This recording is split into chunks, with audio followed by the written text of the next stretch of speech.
SP साहेबांशी collector साहेबांशी बोलणार आहे, बीडच्या आयजी साहेबांशी पण बोलणार आहे आज किंवा उद्या. मी सरकारशी सुद्धा बोलतो या विषयावर आता, कारण आता 10-12 दिवस होऊन जर तुम्ही आरोपीला पकडत नसाल तर मग इथं असं शंका येते आता की काही नेत्यांच्या दबावामुळं पोलीस प्रशासन जाणून बुजून तर आरोपीला पकडत नाही आहे ना, अशी शंका यायला लागली. आणि ती पोलीस बांधवांनी येऊ देऊ सुद्धा नाही, कारण शेवटी जर मराठ्यांच्या लक्षात आलं की जाणून बुजून आरोपीला पकडलं जात नाही तर पुरा मराठा समाज रस्त्यावरती उतरणार आहे. असं समजू नका की आम्ही प्रत्येक वेळेस तुमच्या होला हो करतोय, समाज होला हो म्हणतोय, तुमच्यावरती विश्वास ठेवतोय, तरी तुम्ही आमचा विश्वासघात करताय.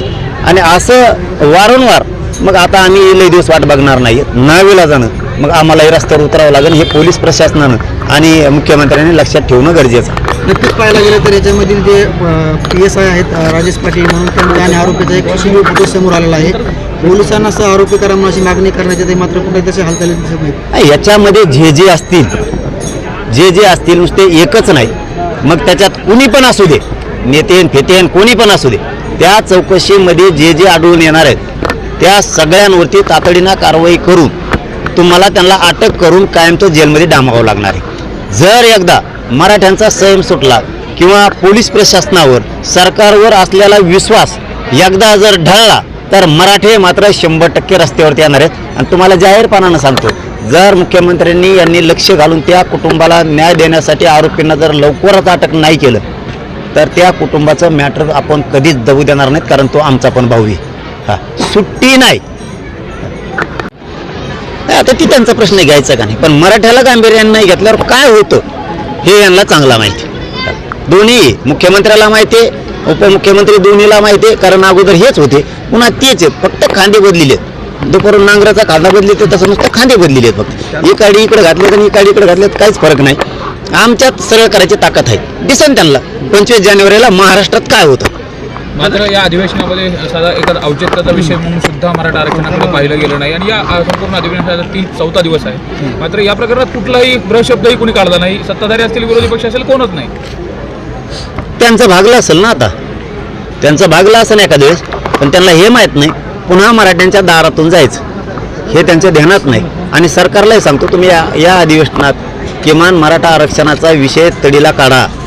जर 25 जानेवारीची तुम्ही वाट बघितली तर पुन्हा राज्यातल्या घराघरातला मराठा हा 25 जानेवारीला अंतर्वालीत येणार आहे. त्या दिवशी तुम्हाला सळोकी पळो होईल, कारण आरक्षण घेतल्याशिवाय आम्ही हटणार नाहीत. कारण इथं प्रश्न स्वतःच्या लेकराच्या आयुष्याचा आहे. पक्ष तुमचा कुठलाही असू द्या, तो भाजप असो, शिवसेना असो, राष्ट्रवादी असो, काँग्रेस असो, कोणी असो, किंवा सामान्य शेतकरी मराठा असो किंवा व्यावसायिक मराठा असो किंवा नोकरदार मराठा असो, विषय स्वतःच्या लेकराच्या आयुष्याचा आहे. त्यामुळे इथं सरकार असो नाही ते विरोधी असो, मराठे सुट्टी देणार नाहीत. लेकरासाठी सगळे रस्त्यावर येणार आहेत आणि हे यांना 25 जानेवारीला दिसत.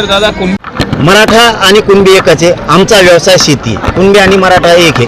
त्यामुळं तो अध्यादेश त्यांनी पारित करावा की मराठा आणि कुणबी एकच आहेत. कारण 83 क्रमांकाला मराठा आणि कुणबी एक आहे. आणि हैदराबादचं गॅजेट आहे, सातारा संस्थांचं गॅजेट आहे, बॉम्बे गव्हर्नमेंटचं आहे, औंध संस्थांचं आहे. या गॅजेट तातडीनं लागू करायचे, कारण हैदराबादच्या गॅजेटमध्ये मराठ्यांच्या कुणबी नोंदी आहेत. सरसकट मराठवाड्यातला त्यामध्ये बसतोय, सरसकट सगळ्या सोयीची अंमलबजावणी करायची त्यांना.